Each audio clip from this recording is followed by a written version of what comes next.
Our world is a place of breathtaking wonder, a vibrant tapestry woven with threads of green forests, silver rivers, towering mountains. It is a planet teeming with life. Sometimes in the hustle and bustle of our daily lives it can be easy to forget that we share this home with a staggering variety of creatures and landscapes. Yet if we just pause for a moment and look, we can discover places so wild and beautiful, they seem to belong to another world entirely. These are not just empty spaces on a map, they are living, breathing ecosystems, its own story, its own rhythm, and its own unique magic waiting to be discovered. Beyond our cities and towns, nature continues its ancient dance. Imagine a forest so dense that sunlight dapples the floor in shifting patterns, a river carving its way through stone over millennia. Step into a forest and you enter a world that is truly alive. It is a kingdom ruled by giants, the trees. Some have stood for centuries, their vast canopies forming a living roof that shelters a bustling community below. The air here is different, filled with the rich earthy scent of damp soil and decaying leaves, a perfume of life, a perfume of death, a perfume of renewal. Sunlight struggles to pierce the dense foliage, and when it does, it arrives as soft, ethereal beams, illuminating the vibrant green of ferns, mosses. This is a place of quiet whispers, where the rustle of leaves in the wind and the gentle creak of ancient branches sound like the planet itself breathing. Forests are far more than just a collection of trees. They are complex, layered societies. The canopy high above is a world of its own, home to birds with brilliant plumage, monkeys that leap from branch to branch. Below this, the understory provides a home for smaller trees, shrubs, each competing for their share of the precious light, and on the forest floor, a hidden world thrives in the shadows. Here, fungi, insects, countless microorganisms work tirelessly, breaking down fallen leaves and wood, recycling nutrients to fuel the entire ecosystem. Every layer is connected, every resident playing its part. A river is a journey. It begins as a tiny trickle, a whisper of water seeping from the ground high in the mountains, from the meltwater of a glacier. As it descends, this trickle is joined by others, growing in confidence and strength. It becomes a tumbling, energetic stream, carving its path through rock and soil. The river is a force of nature, constantly moving, constantly changing, carrying sediment and life. A silver artery that connects mountains to the sea.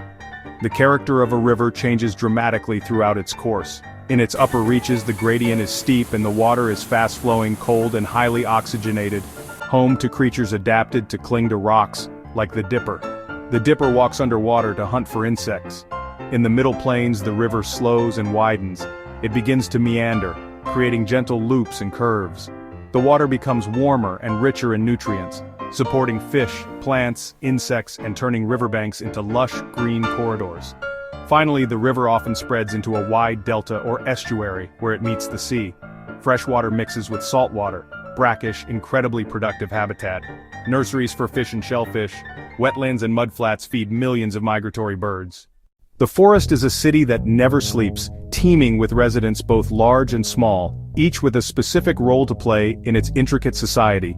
High in the canopy, colorful birds like parrots feast on fruits, toucans feast on fruits. They become the forest's gardeners. When they travel, they disperse the seeds of the fruits they have eaten, helping new trees to grow. Agile monkeys swing through the branches. Their lives are a dance of consumption and creation. On the forest floor, a different cast of characters takes the stage. Here, in the deep shade, creatures like the jaguar, the tiger, move with a silent, patient grace. As apex predators, they play a vital role in maintaining the health of the entire ecosystem. By preying on herbivores, they prevent any one species from becoming too numerous and overgrazing the vegetation. Their presence is a sign of a healthy, functioning ecosystem, a wilderness that is truly wild and complete. Armies of leafcutter ants march in long columns across the forest floor, each ant carrying a piece of leaf many times its own weight. They don't eat the leaves themselves. Instead, they take them to their vast underground nests to cultivate a special type of fungus, which is their primary food source. These ants are master farmers and engineers, their activities aerating the soil and cycling nutrients. They are a superorganism, a collective force that shapes the world beneath our feet. The forest is also a world of remarkable partnerships. A simple story can be found in the relationship between certain species of acacia trees and the ants that live on them. The tree provides the ants with shelter and food. In return, the ants act as the tree's personal bodyguards, swarming to attack any herbivore and clearing away competing plants.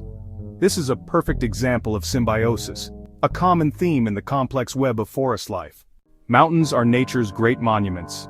They are born from the immense power of our planet, forced upwards over millions of years by the colossal collision of tectonic plates. They stand as silent, majestic sentinels, their peaks scraping the sky, their slopes bearing the scars of wind, ice, time. To be in the presence of mountains is to feel a sense of awe and humility. Their sheer scale reminds us of our own smallness, and of the vast geological timescales over which our world has been shaped. They are places of raw, untamed beauty, where the air is thin and the world below seems a distant dream. Life in the mountains is a story of endurance. The conditions here are extreme and can change in an instant.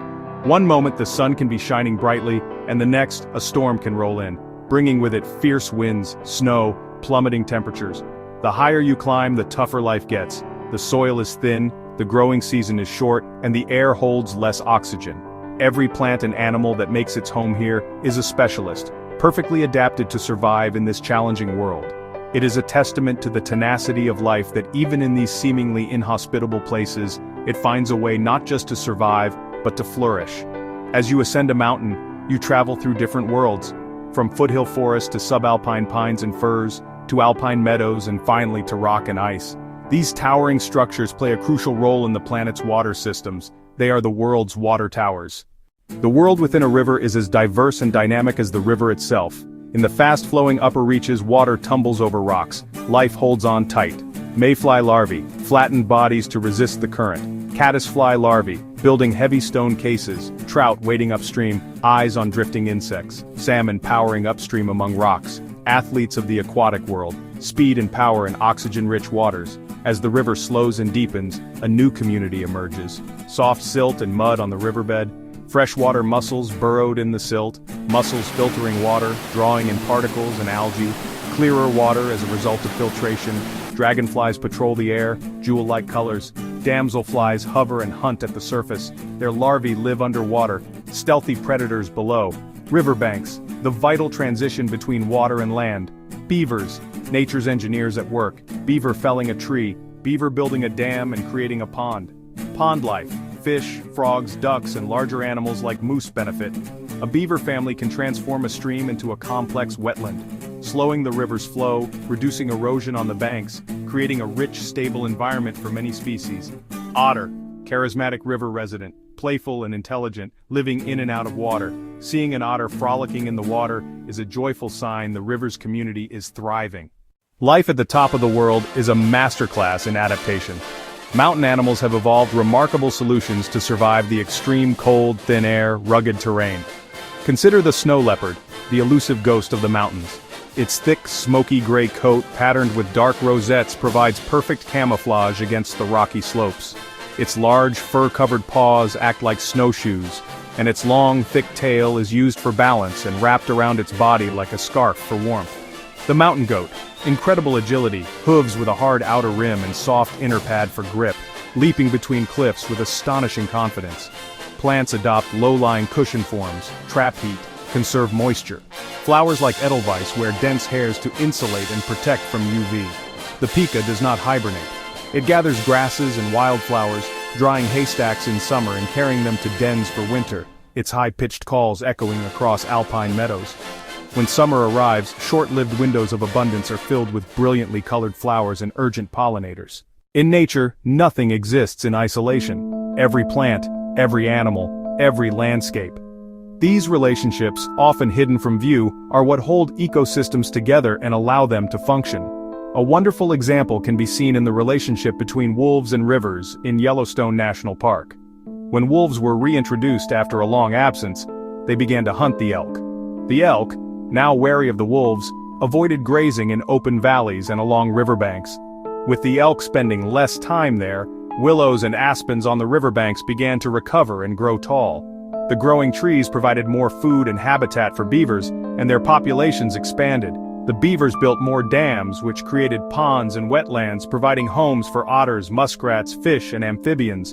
The trees also stabilized the riverbanks, reducing erosion and making the rivers run clearer. The reintroduction of a single species, the wolf, ultimately change the very geography of the park. Beneath the forest floor lies a complex underground network of fungal threads, a mycelial network, a wood-wide web connecting the roots of different trees.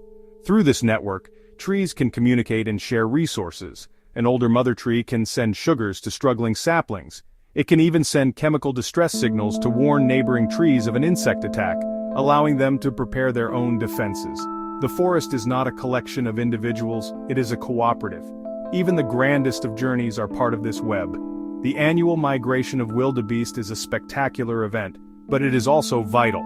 Their grazing stimulates fresh grass growth, and their droppings fertilize the soil. Their epic river crossings provide a seasonal feast for crocodiles and a source of nutrients for the aquatic ecosystem. This great migration drives the productivity of the entire landscape. We have journeyed through whispering forests, followed the course of life-giving rivers, and stood in awe of majestic mountains. We have seen how life, in its infinite forms, has adapted to fill every possible niche, from the deepest shade of the forest floor to the highest windswept peak. We have glimpsed the intricate connections that bind these worlds together, the delicate dance of cooperation and competition that creates healthy, resilient ecosystems.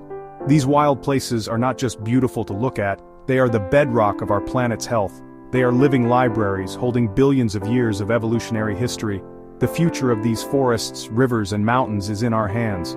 The choices we make every day, as individuals and as a global community, will determine whether they continue to thrive or fade away.